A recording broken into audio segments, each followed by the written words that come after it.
রাজার ঘরে ছোট রানী এলো পদ্মাবতী। রাজার আরো 6টি রানীর ছিল না সন্তান, পদ্মাবতীর কোলালোতে মিলল সমাধান। বছর যেতে জন্ম নিল 7 ছেলে 1 মেয়ে, হায় খুশির আকাশ হঠাৎ কালো মেঘে গেল ছেয়ে।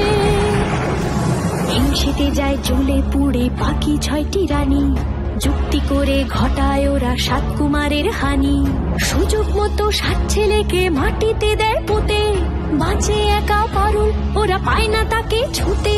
ধাইমা বাঁচায় সেই মেয়েকে বড় করে তোলে, 7 ভাইকে পায় যে পারুল 7টে চাপা ফুলে। এত কিছুর পরেও রাজার বিপদ যে কাটে না, সূর্য নগরে সুখের সূর্য আর ওঠে না। হিংসা বিবাদ বিচ্ছেদ আর প্রেমের কাহিনীতে পারুল বোন কি পারবে 7 ভাই চম্পাকে জাগাতে?